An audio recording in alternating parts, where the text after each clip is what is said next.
नमस्कार। इससे पहले कि इस वीडियो में मैं अपनी बात करूं, मैं आपको एक वीडियो दिखाता हूं। ये वीडियो एक इंटरव्यू है नासा की साइंटिस्ट का। इन्होंने ह्यूमन एनाटॉमी पर बहुत रिसर्च करी है और साथ ही साथ भारतीय विज्ञान पर भी इन्होंने कई शोधें करी हैं, यानी कई रिसर्चेस किए हैं। चलिए पहले इस वीडियो को देख लेते हैं। Suddenly everyone is talking about करवा चौथ का व्रत नहीं कर रहे आप? आज तक मुझे कभी किसी ने नहीं पूछा।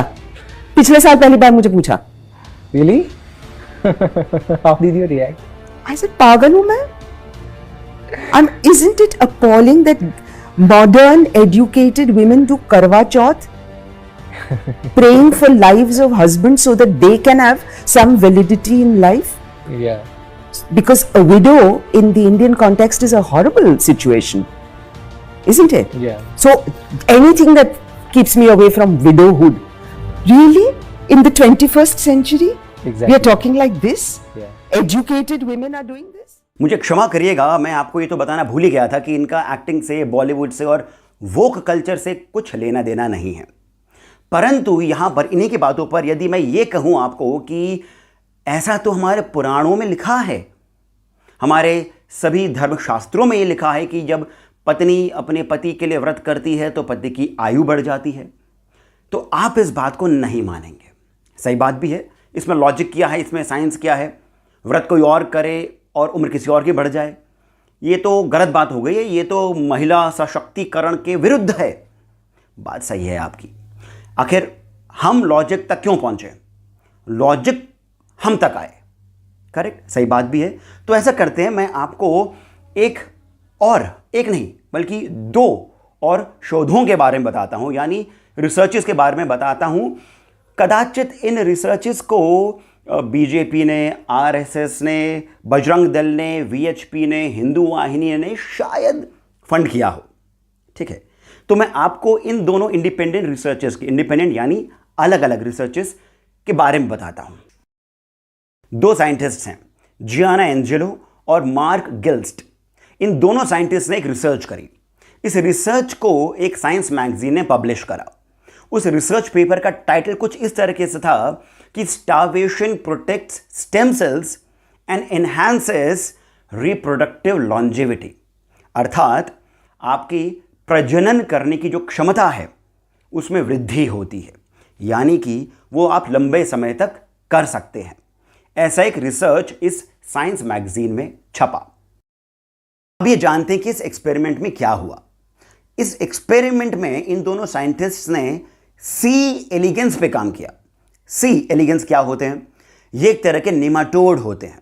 निमाटोड यानी कि निमाटोड जंतु होते हैं, बहुत छोटे छोटे से जंतु होते हैं, वो ऑर्गेनिजम्स होते हैं जिन पर साइंटिस्ट्स सदियों से ही शोध करते रहे हैं, अपने एक्सपेरिमेंट्स करते रहे हैं ह्यूमन डिजीजेस को समझने के लिए।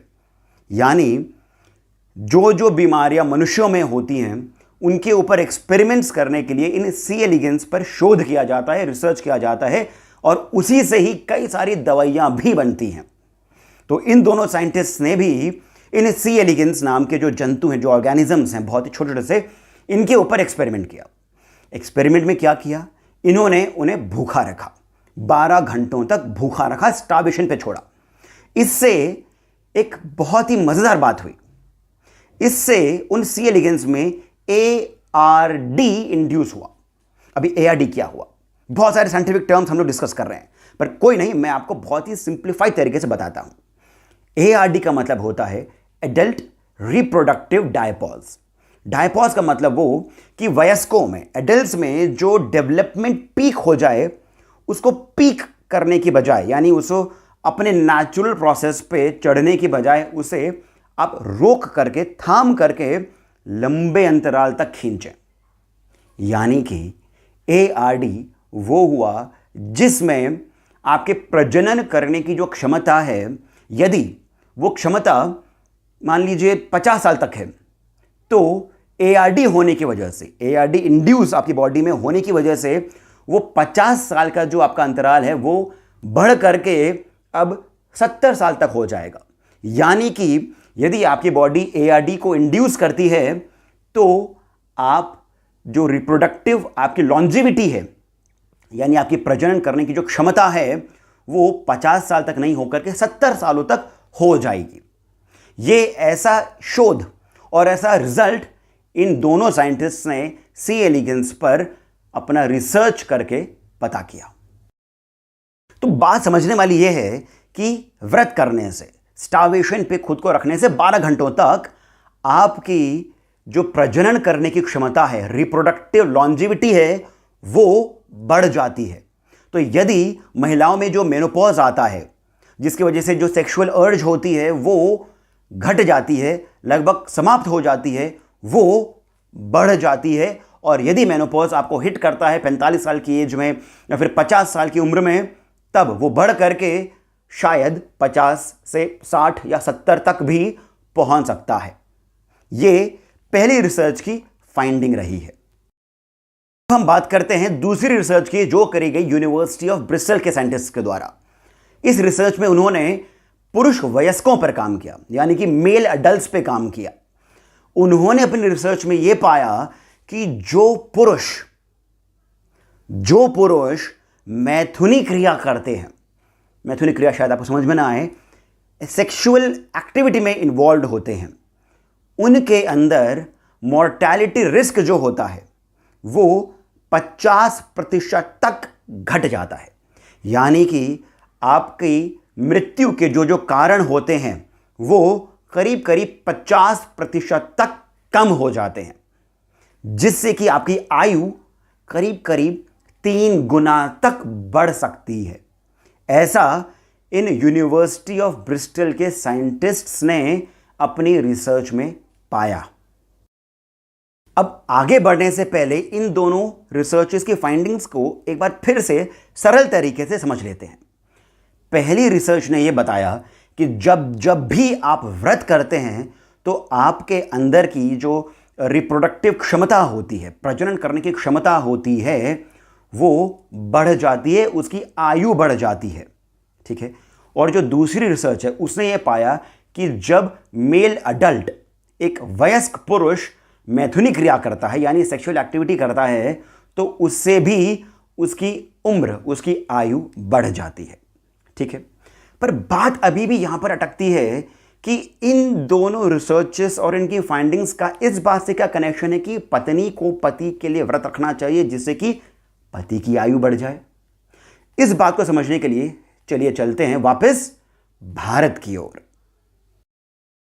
एक बात आप मानेंगे और समझते भी होंगे कि हमारे जितने भी संबंध हैं, जितने भी रिश्ते हैं, उन सभी में केवल एक ही ऐसा संबंध है जो कि नैसर्गिक नहीं है, यानी जो कि नेचुरल नहीं है।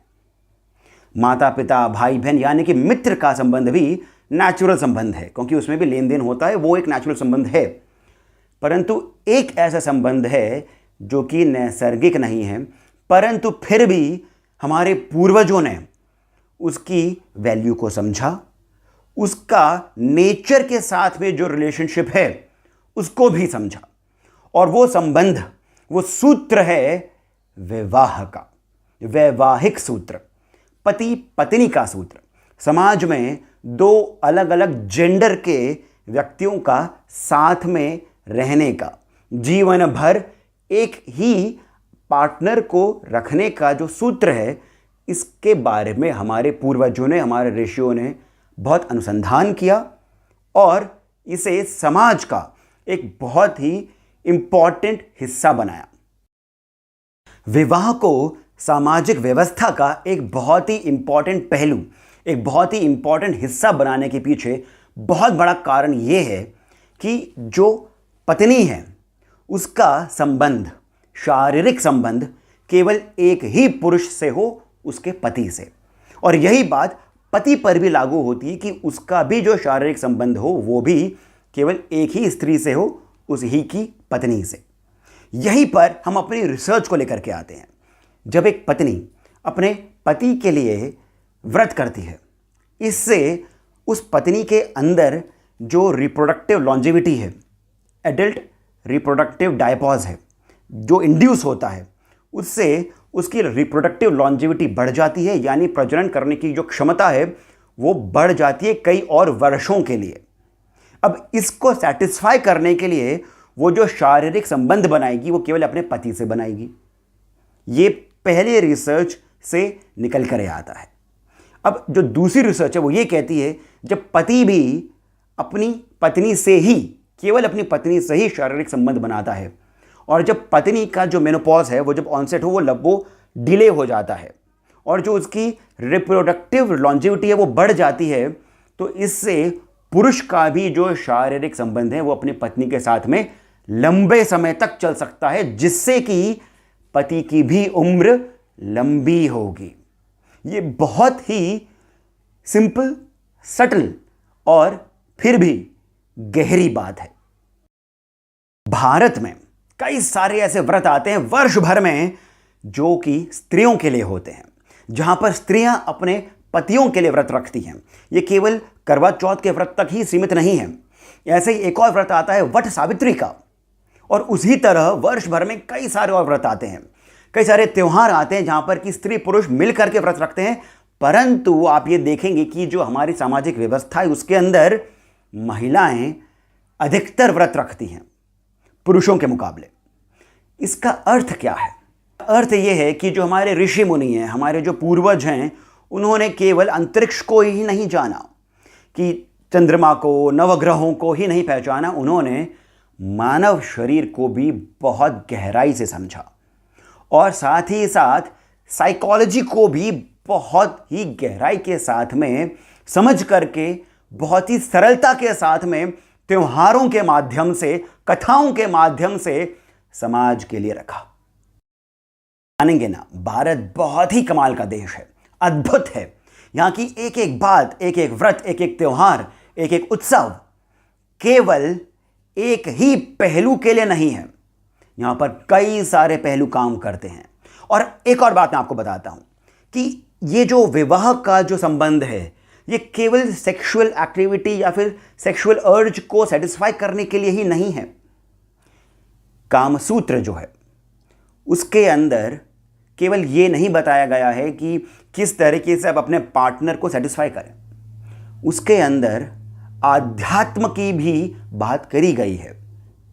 तंत्र भी जो है, जो कि बहुत ही दुष्प्रचारित किया जाता है, उसके अंदर भी कई सारे ऐसी क्रियाएं हैं जो कि केवल पति और पत्नी के लिए है, और पति पत्नी मिल करके जब इन क्रियाओं को करते हैं तो इससे वो आध्यात्म को या फिर आध्यात्म की राह पर चल पड़ते हैं।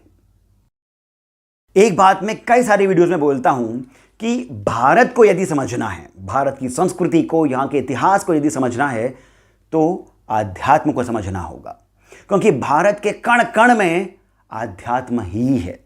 हम स्पिरिचुअल गुरु हैं, हमें इकोनॉमिक गुरु या फिर मिलिट्री गुरु बनने की आवश्यकता नहीं है, क्योंकि पूरे समाज का, पूरे जीवन का जो चक्र है वो एक ही जगह पर आकर के रुकता है, और वो है अध्यात्म। भारत के संस्कृति में अध्यात्म की राह सभी के लिए है। आप साधु हों, सन्यासी हों, तो आपके लिए एक अलग राह है। आपको यदि वैदिक तरीके से नहीं चलना है तो तांत्रिक तरीका भी है। आप यदि गृहस्थ हैं तो भी उसका एक अलग राह है। यानी कि सभी के लिए, स्त्री पुरुष, वयस्क, बच्चे, वृद्ध, सभी के लिए आध्यात्म की राह है। अलग अलग रास्ते हैं, अलग अलग तरीके हैं।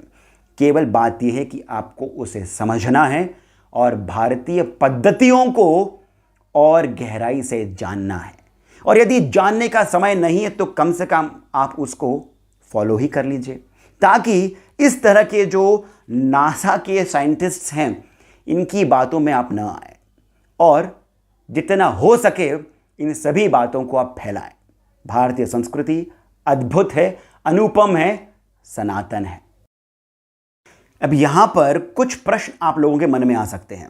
पहला तो ये कि यदि व्रत करने से हमारी जो रिप्रोडक्टिव लॉन्जेविटी है, प्रजनन करने की जो क्षमता है वो बढ़ जाती है, लंबे अंतराल तक के लिए बढ़ जाती है, और मैथुनिक क्रिया करने से यानी सेक्सुअल एक्टिविटी करने से हमारी उम्र बढ़ जाती है, तो इसके लिए पति पत्नी की क्या आवश्यकता है? यहाँ पर हमें एक और बात समझनी होगी कि जब भी भारतीय संस्कृति के अंदर कोई भी ट्रेडिशन शुरू करा गया है या फिर कोई भी एक कथा भी कही गई है, तो उसके पीछे केवल एक ही पहलू नहीं होता है, केवल एक ही पर्सपेक्टिव नहीं होता है। यहाँ पर हमें यह समझना होगा कि सामाजिक व्यवस्था का क्या होगा यदि ऐसा हो जाता है। तो यदि एक परिवार नहीं होगा तो फिर जो आने वाली संतानें हैं उन्हें परिवार का सुख नहीं मिलेगा, माता पिता का सुख नहीं मिलेगा, उनके ऊपर साइकोलॉजिकल इफेक्ट कैसा होगा? क्या वो एक अच्छे सही नागरिक बन पाएंगे? क्या उनके अंदर हीन भावना और दुष्प्रवृत्ति नहीं होगी?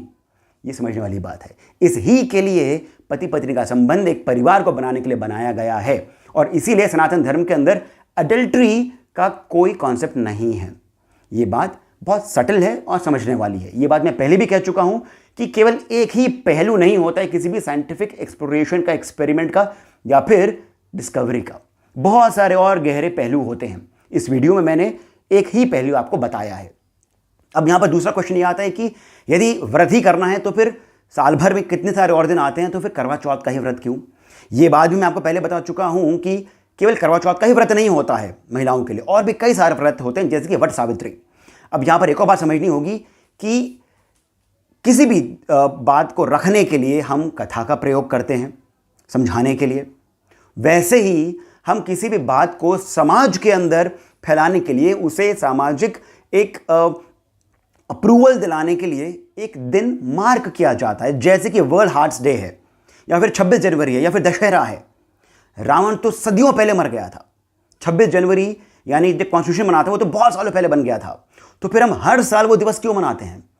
It is a sign of marking that day to remember those activities, है ना। तो उसी तरीके से करवा चौथ का ये एक दिन है जहां पर हम अपने आप को इस बात की याद दिलाते हैं। समाज के अंदर ये एक साथ मनाने की भी जो प्रथा है उसके पीछे भी यही एक कारण है। लेकिन केवल यही कारण नहीं है, बहुत सारे और पहलू हैं। इस वीडियो में इसको ज़्यादा लंबा नहीं बनाने के लिए मैंने मुद्दे पर ही बात करी है, पॉइंट टू पॉइंट बात करी है। अब एक छोटी सी और बात यह है कि कई लोगों के मन में आता है कि ये तो अगर ऐसा होता, अगर इतना साइंटिफिक है तो फिर ये केवल नॉर्थ इंडिया के अंदर क्यों है, साउथ इंडिया के अंदर क्यों नहीं है? साउथ इंडिया में भी इसे मनाया जाता है, बस डिफरेंस ये है कि ये करवा चौथ के दिन नहीं होता है। तमिलनाडु के अंदर भी ऐसा व्रत है जिसके अंदर महिलाएं व्रत करती हैं अपने पतियों के लिए। इस बारे में मैं एक और वीडियो बनाऊंगा, परंतु आप अपनी रिसर्च जारी रखिए और इस रिसर्च को यदि आप मानते हैं, यदि इस बात से सहमत हैं, तो कमेंट करके मुझे कृपया बताइएगा। दोस्तों, यदि आपको मेरी बातें अच्छी लगी हैं, ये जो रिसर्च मैं आपके लिए लेकर आया हूं वो आपको अच्छी लगी है, पसंद आई है, आप इस बात से सहमत हैं, तो इस वीडियो को जितना हो सके उतना शेयर करिए। इसको शेयर करने की जिम्मेदारी अब आपकी है। करवा चौथ एक साइंटिफिक त्योहार है, यह बात मैंने आपको अभी अभी इस वीडियो में बताई है। अब इस बात को आप ही अपने परिवार में, अपने दोस्तों में और अधिक लेकर जाएं। इस वीडियो को शेयर करें ताकि कोई और सेलिब्रिटी वोक पर्सन हमारी पद्धतियों पर डाउट ना खड़ा करे और जिससे कि हमारे आने वाली जो पीढ़ी है वो साइंटिफिक ही रहे। साथ ही साथ यदि आपको वीडियो पसंद आया है तो कृपया करके हमें अपना श्री सहयोग भी प्रदान करें, बहुत आवश्यकता है, और उसके लिए आप डिस्क्रिप्शन में दिए गए डिटेल्स पर जा सकते हैं। इसी के साथ मैं सिद्धार्थ आप सभी से अनुमति लेता हूं।